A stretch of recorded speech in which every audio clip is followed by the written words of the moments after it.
A coil having n turns and resistance R ohm is connected with a galvanometer of resistance 4 R ohm. एक coil है, उसकी turns की संख्या small N दी है और उसका रेजिस्टेंस आर ओहम है, और उसके साथ एक गैल्वानोमीटर कनेक्ट किया, उसका रेजिस्टेंस 4 आर ओहम है. This combination is moved in time t second from a magnetic field W1 weber to W2 weber.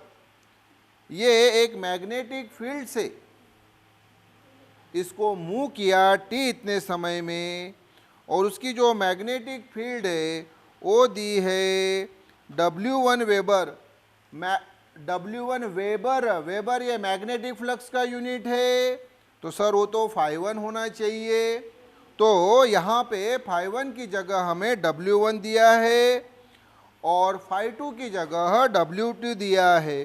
तो हमें पूछा है the induced current in the circuit is, circuit में कितना करंट इंड्यूस होता है यानी तैयार होता है, ये हमें पूछा है. बहुत बढ़िया क्वेश्चन है, तो बरोबर ध्यान दो.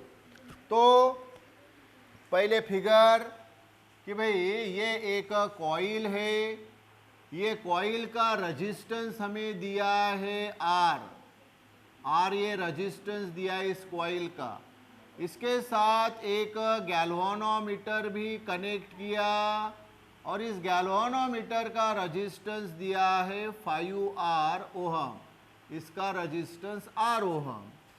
और यहाँ से ये हमने पास किया, आपको मालूम है ये number of magnetic lines of force यानी मैग्नेटिक फ्लक्स. अच्छा, तो मैग्नेटिक फ्लक्स इसमें से पास किए. अब ये मैग्नेटिक फ्लक्स चेंज हो रहे हैं, कहाँ से कहाँ, ये कॉइल से जो मैग्नेटिक फ्लक्स पास हो रहे हैं वो पहले φ1 और बाद में φ2. φ1 की जगह उन्होंने हमें क्या दिया है मैग्नेटिक फ्लक्स, W1 और W2, तो φ1 की जगह W1, φ2 की जगह W2. सर मैग्नेटिक फ्लक्स कैसे चेंज होंगे? अरे अभी मान लो इस पोजीशन में φ1 पास हो रहे हैं और अभी ये number of lines of force यानी मैग्नेटिक फ्लक्स को अगर हम थोड़ा सा नीचे लेके आते हैं तो कॉइल से पास होने वाले मैग्नेटिक फ्लक्स चेंज हो जाएंगे. पहले कितने पास हो रहे हैं φ1, पहले कितने पास हो रहे हैं φ1, और बाद में कितने पास हुए φ2. तो ये number of magnetic lines of force मान लो पहले 1000 पास हुए. ओके सर, फिर इस मैग्नेटिक फ्लक्स को हमने थोड़ा सा नीचे शिफ्ट किया तो अभी मान लो कम पास हो रहे हैं, 500 मैग्नेटिक फ्लक्स पास हो रहे हैं. पहले कितने पास हो रहे थे 1000, बाद में इसको थोड़ा सा हमने नीचे शिफ्ट किया. कॉइल तो वहीं पे है, कॉइल उसी जगह पे है, लेकिन इसको थोड़ा सा हमने नीचे शिफ्ट किया तो अभी मैग्नेटिक फ्लक्स मान लो 500, तो नए मैग्नेटिक फ्लक्स φ2. ओके, अभी आपको क्या दिया है कि ये जो कॉइल है, ये जो कॉइल है इसका रेजिस्टेंस R दिया और इसके साथ गैल्वानोमीटर कनेक्ट किया, इसका रेजिस्टेंस 5R नहीं, कितना दिया है 4R. तो टोटल उसकी अगर आप करोगे तो R प्लस 4R यानी टोटल रेजिस्टेंस कितना होगा 5R, R प्लस 4R कितना होगा 5R. तो इसका टोटल रेजिस्टेंस ये R प्लस 4R यानी 5R होगा. यस, बाकी वही हमारा law by Faraday's law of electromagnetic induction, by Faraday's law of electromagnetic induction, EMI बोलते हैं हम उसको, EMI इलेक्ट्रोमैग्नेटिक इंडक्शन. क्या होता है E equal to d phi by d t, equal to d phi by d t. Yes, मैंने बताया आपको कि प्रॉब्लम के जो ऑप्शंस दिए उसके अनुसार हाँ E equal to d phi by d t, लेकिन मैंने बोला यहाँ माइनस होता है. क्या बताया कंसेप्ट मैंने आपको कि जो d phi by d t इस ई को तैयार करते, ये ईएमएफ को तैयार करते हैं, कॉइल में ईएमएफ को तैयार करते हैं, ये change of magnetic flux with respect to time, यानी d phi by d t इस ई को तैयार करते हैं। यही ई उसी d phi by d t को अपोज करता है, इसलिए माइनस। जनरली हम E equal to d phi by d t ही लेते हैं, तो सर यहाँ माइनस क्यों लिया? क्योंकि वहाँ जो आपको ऑप्शंस दी है उसमें वो माइनस साइन दी है, that's why E equal to minus d phi by d t. Otherwise magnitude wise हम E equal to d phi by d t ही लेते हैं। यस, तो फिर ई इक्वल टू, अच्छा एक इसमें इंपॉर्टेंट बात कि नंबर ऑफ टर्न्स, जो एक टर्न रही तो हम number of turns capital N नहीं लिखते हैं, ये माइनस वैसे ही, लेकिन यहाँ पे नंबर ऑफ टर्न्स हमें दी है तो इसलिए हम ये कैपिटल एन लिखेंगे, कैपिटल एन यानी नंबर ऑफ टर्न्स। तो ये माइनस वैसे ही, और number of turns capital N जो है वहाँ आपको जानबूझ के स्मॉल एन दिया है, नो प्रॉब्लम, स्मॉल एन लिखा। और ये d phi by d t, d phi यानी मैं तो आपको बार बार बताता हूँ, डी फाई यानी होता है चेंज इन मैग्नेटिक फ्लक्स। हाँ, तो ये क्या हो जाएगा? चेंज इन मैग्नेटिक फ्लक्स यानी phi two minus phi one. Yes, और डी टी यानी टाइम, तो आपको प्रॉब्लम में टाइम दिया है, कितना दिया है? टी दिया है। यस, तो ये ई वैसा ही माइनस एन वैसा ही, फाई टू की जगह आपको मैग्नेटिक फ्लक्स W2 से डिनोट किया है, नो प्रॉब्लम, और फाई वन की जगह W1। यस, टाइम वैसे ही। अब ई, तो यहाँ मैं आपको साइड वर्क में बताता हूँ। साइड वर्क आपको ओहम्स लॉ मालूम है, तो बाय ओहम्स लॉ क्या होता है sir? V equal to I R. V यानी वोल्टेज, वोल्टेज यानी ये ईएमएफ जो इंड्यूस हो रहा है, तैयार हो रहा है, तो V के जगह आप E लिख सकते हैं, आई आर वैसे ही। तो E की वैल्यू क्या है? आई आर, तो रखिए यहाँ आई आर, आप यही रख सकते हैं। E की वैल्यू स्टेप बढ़ाने की ज़रूरत नहीं, ये E की जगह आई आर। तो हमें पूछा क्या है? तो सर हमें पूछा है करंट, पूछा है। क्या पूछा है? करंट। अच्छा, E की वैल्यू आई आर, अरे लेकिन इस सर्किट का रेजिस्टेंस बेटा R नहीं है, ये बताया। टोटल रेजिस्टेंस कितना है? 5R। कितना है टोटल रेजिस्टेंस? हाँ, तो E equal to I R ये बरोबर है, लेकिन रेजिस्टेंस इस कॉइल का टोटल जो रेजिस्टेंस ये 5R। क्यों 5R हुआ? कॉइल का रेजिस्टेंस तो R ही है, लेकिन उसके साथ सीरीज में गैल्वानोमीटर कनेक्ट किया और गैल्वानोमीटर का रेजिस्टेंस 4R, तो इसलिए R प्लस 4R ये 5R हो गया। तो यहाँ E की वैल्यू IR, तो E इक्वल टू I वैसे ही, लेकिन R नहीं, टोटल रेजिस्टेंस अभी, यस सर 5R, तो ये I इंटू 5R। तो हमें I पूछा है, ये बाकी वैसे ही यन W2 माइनस W1 अपॉन ये T, और ये 5R इधर लाए तो डिवीजन में, तो ये आ गया करंट, ये आंसर हो गया। अब आप मुझे वहाँ से ऑप्शन बताएंगे कि कौन सी ऑप्शन है? बोलिए। Option B is the right option. तो देखो ये हो गया बढ़िया प्रॉब्लम। तो फिर से बताइए कैसे सॉल्व किया?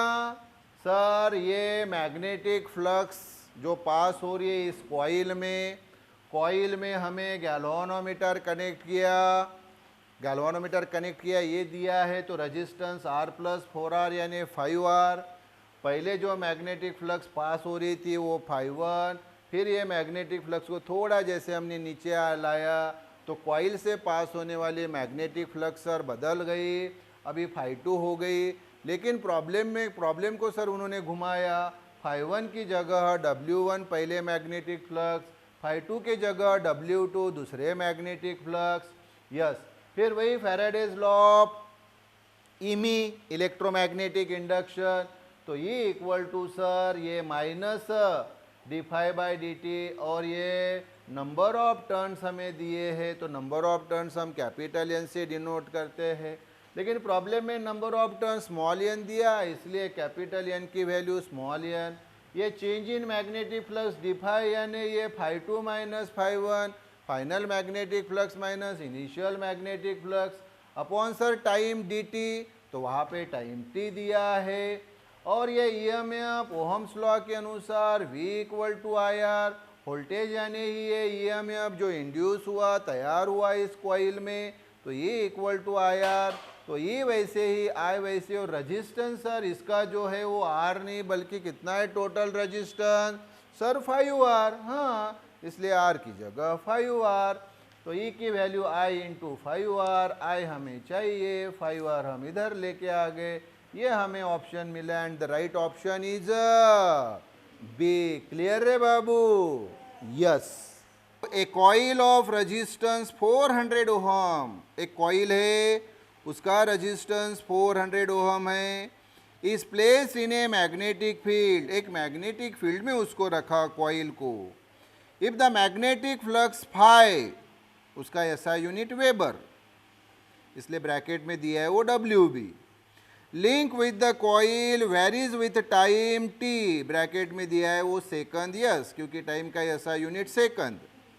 S phi equal to 50 t square plus 4, तो हमें पूछा the current in the coil at time t equal to 2 second is, तो कितना करंट तैयार होगा उस कॉइल में, ये हमें पूछा है।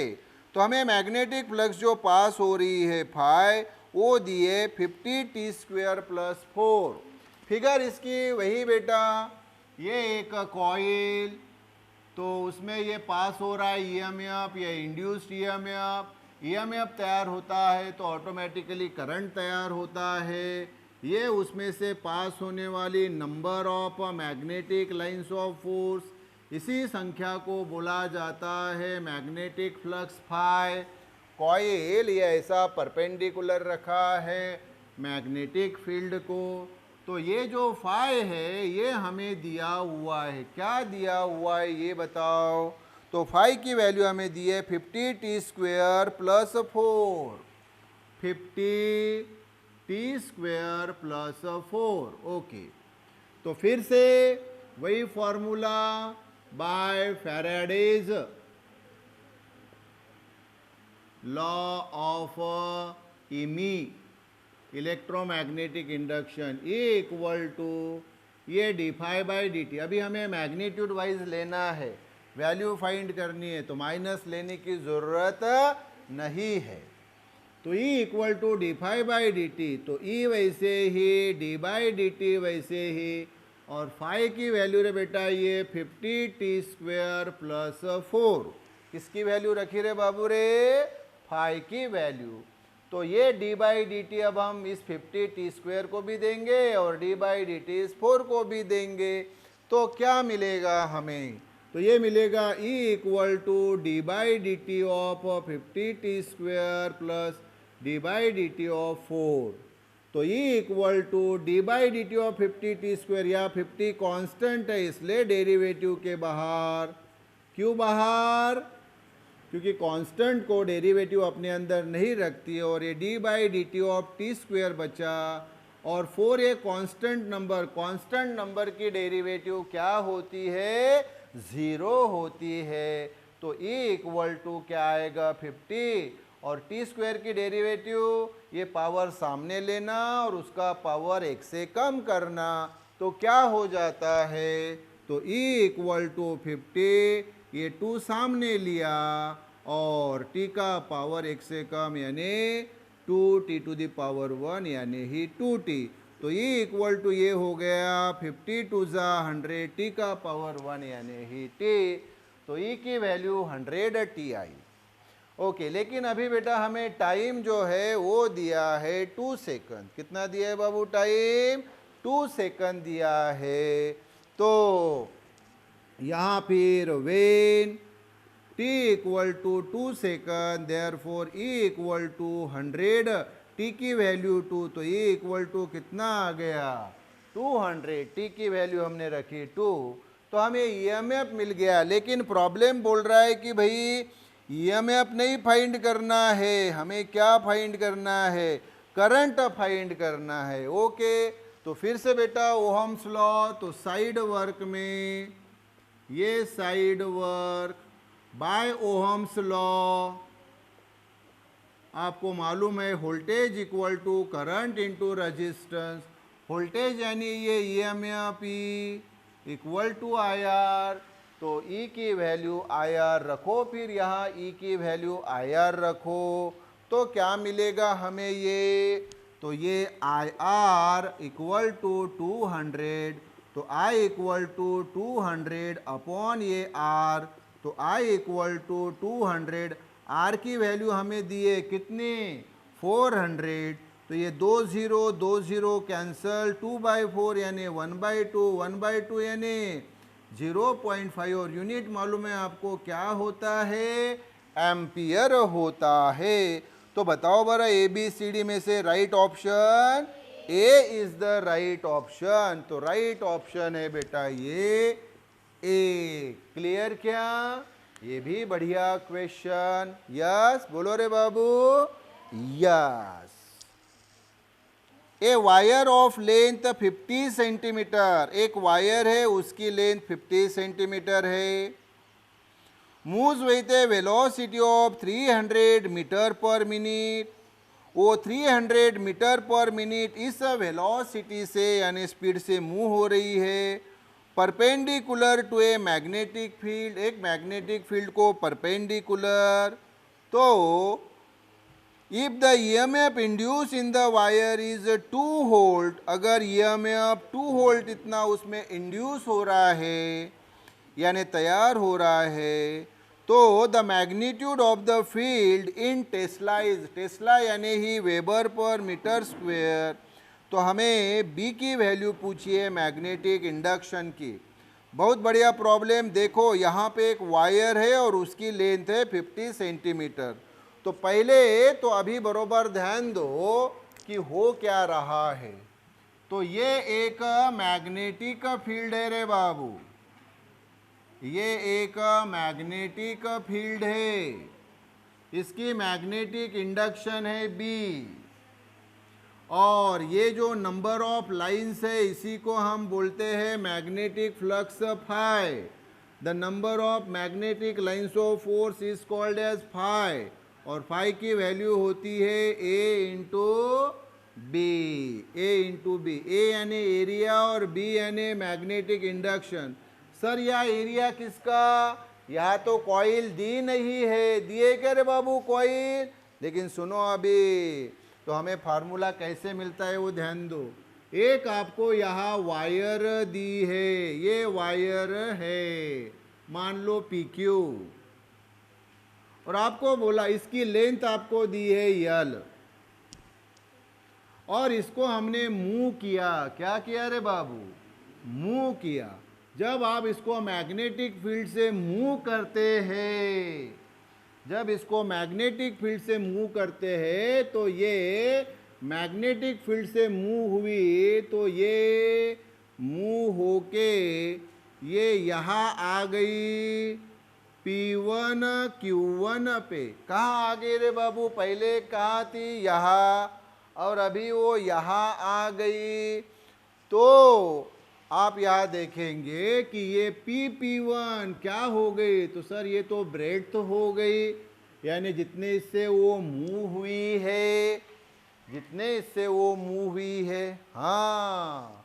तो अब बरोबर ध्यान दीजिए, तो वही by Faraday's law of EMI, electromagnetic induction, E equal to क्या है sir, d phi by d t है। फाई की वैल्यू क्या होती है, ए इंटू बी, बी यानी ये मैग्नेटिक इंडक्शन और ए यानी इस कॉइल का एरिया। हाँ, ये जो अभी आपको दिख रही है ये एरिया अभी, यस सर। तो ई वैसे ही, डी बाई डी टी वैसे ही, और फाई की वैल्यू ए बी, तो यहाँ पे मैग्नेटिक इंडक्शन जो B है वो तो वही है B, तो B कांस्टेंट इसलिए डेरिवेटिव के बाहर, तो B बाहर निकाला तो बचा क्या, d by d t of A, area, क्योंकि B मैग्नेटिक इंडक्शन जो हमने लगाई है वो वही है B। यस, अब ये E इक्वल टू बी और ये d बाई डी टी वैसे ही, और एरिया बताओ इसका एरिया क्या होगा, तो आप बोलेंगे सर लेंथ इनटू ब्रेथ, ये तो मालूम है आपको। एरिया यहाँ ये जो रेक्टेंगल बना, रेक्टेंगल कैसे बना, ये वायर है PQ, ये मूव हुई PQ से P1 Q1, इसलिए B इतना उसने डिस्टेंस कवर किया, इसलिए ये ऑटोमेटिकली ये रेक्टेंगल वहाँ पे फॉर्म हुआ, तो उसका एरिया यानी मालूम है आपको लेंथ इनटू ब्रेथ। लेकिन देखो जब वो PQ पे थी तब भी उसकी लेंथ यल, नई पोजीशन P1 Q1 पे आई तब भी उसकी लेंथ यल, तो लेंथ चेंज हुई क्या, नहीं सर, लेंथ नहीं चेंज हुई। नहीं चेंज हुई मतलब कांस्टेंट है, तो यल कांस्टेंट होने के कारण डेरिवेटिव से बाहर निकल आएगी, क्योंकि डेरिवेटिव कांस्टेंट को अंदर नहीं रखती, तो B इंटू यल बचा क्या फिर d by d t of B, तो E equal to B into L वैसे ही।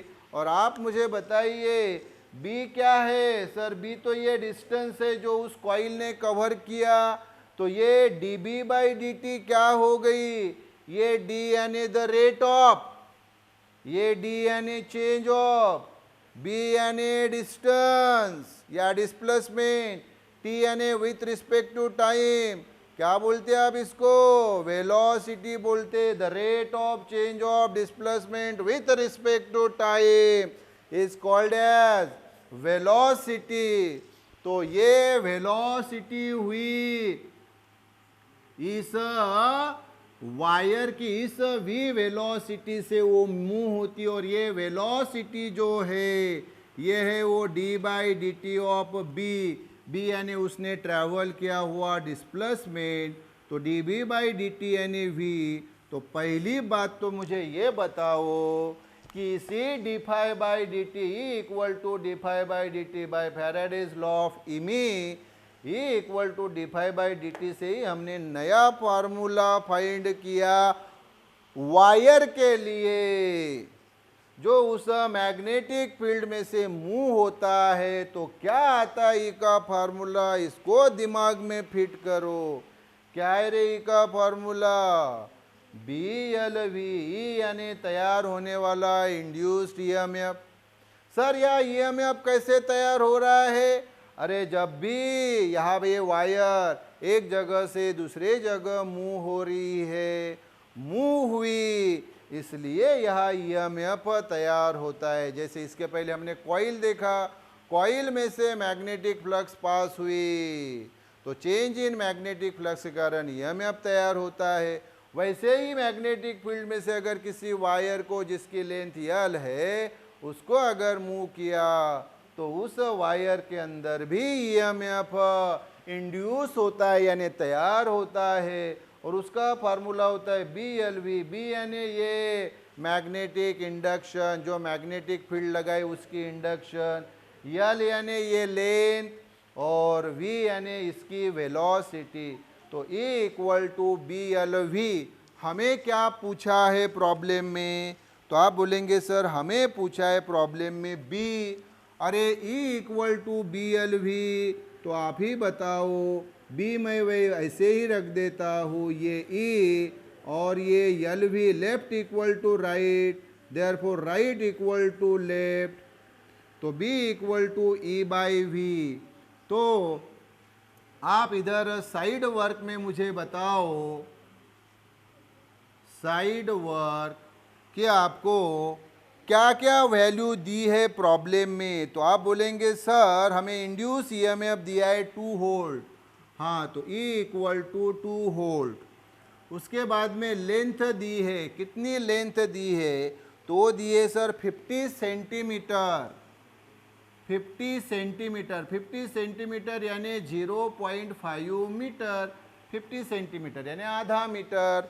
और उसके बाद में वेलोसिटी v कितनी दी है 300 मीटर पर मिनट, तो वेलोसिटी 300 मीटर पर मिनट, तो ये 300 मीटर पर मिनट नहीं चाहिए, मिनट को सेकंड में कन्वर्ट करना है क्योंकि टाइम का ऐसा यूनिट सेकंड होता है, तो मिनट यानी 60 सेकंड, तो एक जीरो कैंसल, 30/6 यानी 5 मीटर पर सेकंड, v की वैल्यू 5 मीटर पर सेकंड। यस, तो E भी मिल गया, L भी मिल गया, V भी मिल गया, तो हमें क्या वैल्यू मिलेगी? अच्छा, लेंथ मिल गई 0.5 यानी इसको एक डिजिट सामने लेके गए तो 5, एक डिजिट सामने इसलिए 10⁻⁻1 इतना मीटर। तो यस सर, 5 × 10⁻⁻1, ये तीनों वैल्यू उसमें रखिए ज़रा, तो हमें क्या मिलेगा बताओ? तो सर E की वैल्यू है 2, L की वैल्यू जो है ये देखो, L की वैल्यू कितनी है रे? L की वैल्यू 0.5, अच्छा 0.5 मीटर है, ओके, तो ये 0.5 यानी 5 × 10⁻⁻1 और V है 5। यस, तो दिस इज इक्वल टू कितना होगा बताओ? ये 5 5 25, 10⁻⁻1 अप लेके गए तो 10⁻+1 होता है, तो 2 10⁻+1 और 5 5 25। क्लियर क्या?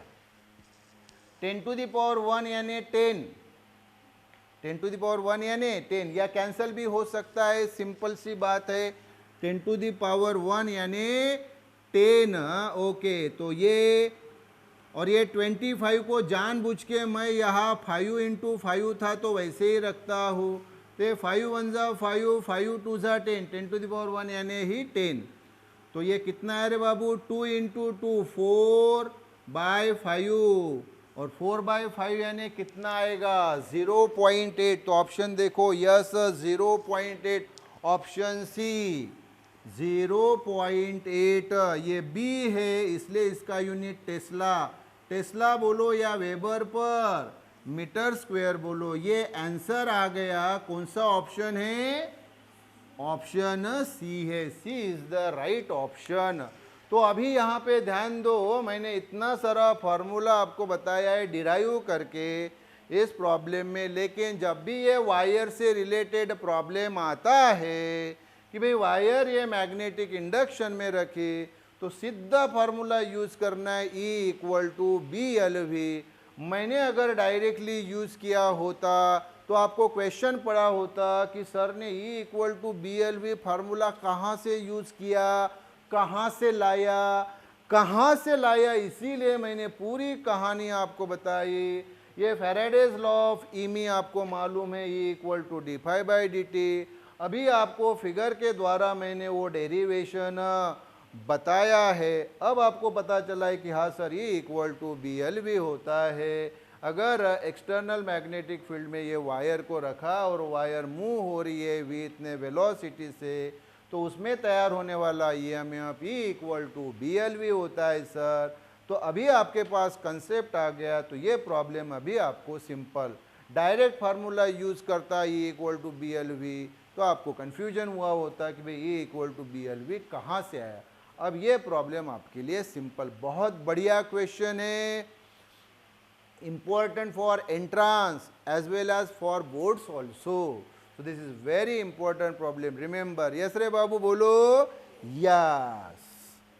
If rotational velocity of a dynamo armature is doubled, dynamo armature यानी ही ब्रैकेट में लिख लो कॉइल, जो मैग्नेटिक फील्ड में क्या हो रहा है? रोटेट हो रहा है। क्या हो रहा है? रोटेट। फिगर में अभी बताऊंगा। तो रोटेट हो रहा है तो उसकी रोटेशनल वेलोसिटी यानी उसकी एंगुलर वेलोसिटी लिखो, रोटेशनल वेलोसिटी यानी एंगुलर वेलोसिटी ओमेगा। इस ओमेगा को डबल किया, then induce EMF will become, तो इंड्यूस EMF क्या होगा? वो भी डबल होगा, यानी ही 2 टाइम्स होगा। ऑप्शन आएगी बी। क्या ऑप्शन आएगी? बी ऑप्शन आएगी। यस, कैसे आएगी वो मैं अभी आपको बताता हूं, तो ध्यान दो। ऑलरेडी मैंने आपको बताया है कि ये कॉइल है, ये कॉइल में ईएमएफ तैयार हो रहा है। कैसे? क्योंकि इसमें से ये perpendicularly magnetic lines of force यानी मैग्नेटिक फ्लक्स पास की जा रही है। तो ये कॉइल जो है, ये देखो, ये कॉइल, तो ये कॉइल और ये परपेंडिकुलर मैग्नेटिक फील्ड है। तो ये कॉइल हो रही है ऐसे रोटेट। क्या हो रही है? हाँ, रोटेट हो रही है ऐसे। रोटेट हो रही है तो जाहिर सी बात है भाई, रोटेट होगी तो इसकी एंगुलर वेलोसिटी तो रहेगी। तो इसकी एंगुलर वेलोसिटी क्या है? ओमेगा। तो जो रोटेशनल वेलोसिटी दी है वही क्या है रे बेटा? इसकी एंगुलर वेलोसिटी। यस, तो जिस एंगुलर वेलोसिटी से, जिस एंगुलर स्पीड से वो घूमेगी, उतने ही प्रोपोर्शन में उसमें ईएमएफ तैयार होता है। तो जो ईएमएफ इंड्यूस होता है, E is directly proportional to omega. मतलब जो ओमेगा के साथ होगा वही ई के साथ होगा। तो अब आप मुझे बताओ ओमेगा के साथ क्या हुआ? सर ओमेगा को डबल किया। अच्छा, तो फिर ई भी क्या होगा? सर वो भी डबल होगा। तो वही तो आंसर है कि ओमेगा को किया डबल, ट्वाइस, तो ई क्या होगी? डबल, यानी ही 2 टाइम्स। तो वहां कहा लिखा हुआ है 2 टाइम्स? ABCD ऑप्शन में, ऑप्शन बी। तो B is the right answer. Clear है बाबू? तो यह ख्याल में रखो कि यही कॉइल, देखो अलग अलग केसेस है। एक कॉइल होती है, उसमें से मैग्नेटिक फ्लक्स पास की, अगर वो मैग्नेटिक फ्लक्स को चेंज किया तब भी ईएमएफ तैयार होता है। फिर हमने पिछला प्रॉब्लम देखा कि इस एक्सटर्नल मैग्नेटिक फील्ड में अगर एक वायर रखी और उसको v वेलोसिटी से मूव किया तब भी उस वायर में ईएमएफ तैयार होता है और वो E इक्वल टू BLV होता है। और अभी ये तीसरी केस कि एक कॉइल को गोल गोल घुमाया रोटेशनल मोशन में ओमेगा एंगुलर वेलोसिटी से और ये मैग्नेटिक फ्लक्स पास हो रही है, तब भी उस कॉइल में ईएमएफ तैयार होता है और वो ईएमएफ उसी एंगुलर वेलोसिटी यानी रोटेशनल वेलोसिटी को डायरेक्टली प्रोपोर्शनल रहता है। फिर हमें बोला कि भाई ओमेगा को कर दिया डबल, एंगुलर स्पीड को डबल कर दिया। पहले ऐसी ऐसी घूम रही थी वो कॉइल और फिर डबल डबल एंगुलर स्पीड से उसको घुमाया, तो फिर ईएमएफ भी डबल तैयार होगा। आप बोलेंगे सर अगर ओमेगा को और फास्टली घुमाया, ट्रिपल किया, ट्रिपल, तो ईएमएफ भी ट्रिपल होगा। और सर फास्टली घुमाया उसको और 4 टाइम्स यानी क्वाड्रपल किया, क्वाड्रपल, तो ईएमएफ भी क्वाड्रपल होगा 4 टाइम्स। क्वाड्रपल के सामने गए पेंटियापल, हेक्सापल, हेप्टियापल, ऑक्टियापल, नोनियापल, डेकियापल। तो जैसे जैसे ओमेगा बदलेगा ये भी उसी प्रोपोर्शन में बदलेगा। क्लियर क्या रे बाबू? यस।